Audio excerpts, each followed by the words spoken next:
Good evening, everyone. Nearly $3.5 billion. That's how much tourism money Governor Mike Dunleavy has said the state could lose if major cruise ships don't sail for Alaska for a second straight year.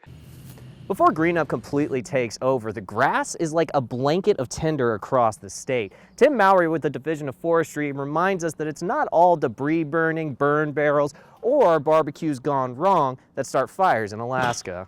I'm definitely no archaeologist, but you can see parts of what they found. When one goes out to a night at the theater, you expect a group of people on stage telling a story to a crowd of people, but the mandates make that difficult, like the masks, the capacity limits, and just look what they had to do to the seats to maintain social distancing. To make putting on performance a little bit easier, they decided to do a one-man show. So the way it's supposed to work is parents and their students are supposed to sign up for a time to come and get their diplomas, and then they'll get one of these boxes. I actually was going to open it up and show you guys, but Jackie wasn't lying, and it's pretty windy out here. That's a PSA that Fish and Game puts out every year. They are waking up, they are hungry, and do not feed the bears. Well, Charlie and Ariane, as you can clearly tell, Halloween was not canceled by COVID-19, but if you take your kids out to go see some spots like these ones, some of them are certainly going to look different. Making our way through the week, and once again, making our way through the puddles. Aaron, what's the update on breakup? In Resurrection Bay, there's something in the water. A new fishtail making a big splash on the shore. Hi, I'm Lily. Hi, Lily. Do you like mermaids? Lily Bean, the Alaskan mermaid, covered from head to fin in treasures from beneath the waves. And then I got this from a pirate ship. She's only been swimming in shallow waters since the summer. She saw something she didn't recognize, and they saw her. Yeah, at first it scared me. I was like, oh, what is it? What are they looking at? And I was like, oh, it's me.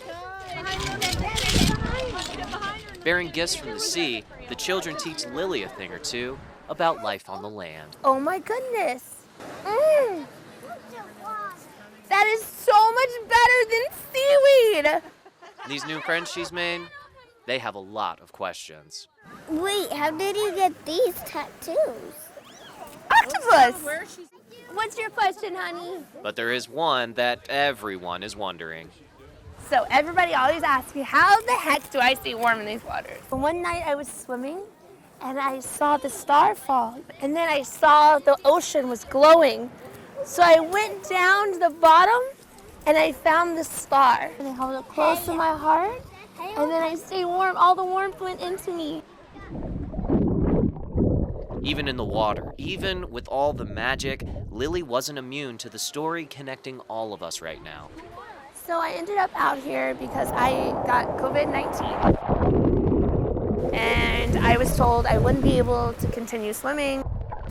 And then I was just like, no, I'm gonna beat this. With the grace of a mermaid and the grit of an Alaskan, Lily leaves a message in her wake.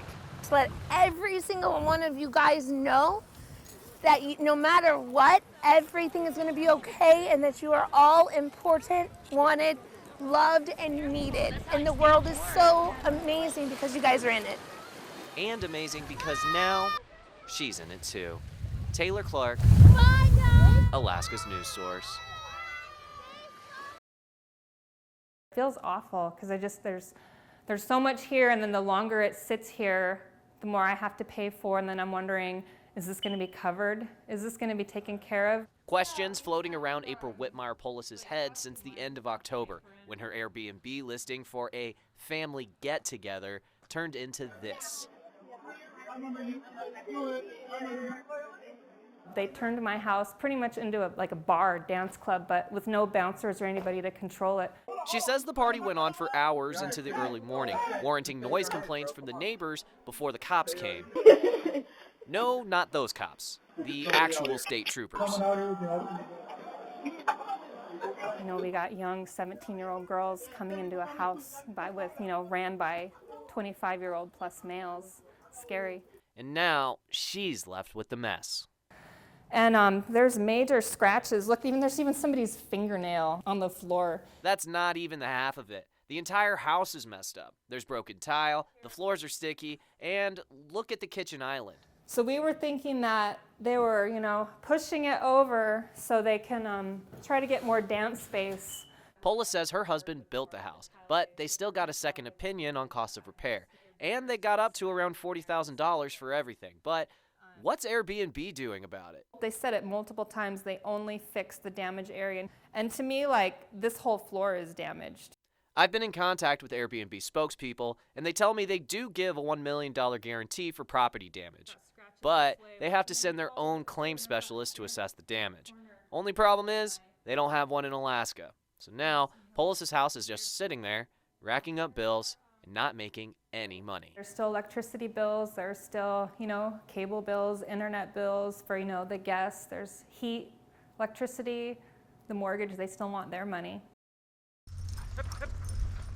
311 miles into the race, and some of them say the most intimidating test so far has been for COVID-19. I got a musher with dogs. Trail beaten and either ready for a rest or permission to move on, mushers like Dennis Kananowitz here must pass the most important test first. Local EMT Haley Batt always keeping in mind that they're in a race. If they need to wait a little bit longer, we'll pull them off to the side, but we want to get them out and get them going. We don't want to hold up the race anymore, and we have to. But that's exactly what happened to Gunnar Johnson, who will now spend the next 7 days in quarantine in McGrath after a positive test Wednesday. Lay down, China. For 12-time competitor Wade Mars, it's 15 minutes well spent to protect everyone on the trail. I'd really hate to cause an issue in the village, Better to take 1 year not seeing your buddy and be able to see him for the next 20, More than the Happy River Steps, the Dalzell Gorge, or the Farewell Burn, Matt Hall was nervous about what would happen after the swab. That's the scary part. To let you know your test result is negative and you're good to continue the race. Wonderful, thank you very much. You're welcome. Just a handful of words that can either make or break this race. While veterans like Jessie Royer try to only worry about the mile in front of them, this year she's thinking past the finish line. It's not about this year and having a race just this year. It's about keeping the race going for years to come and protecting the people in the villages, because without the villages we couldn't have any of these races. But the race is on, with its mushers more guarded. Taylor Clark, Alaska's news source.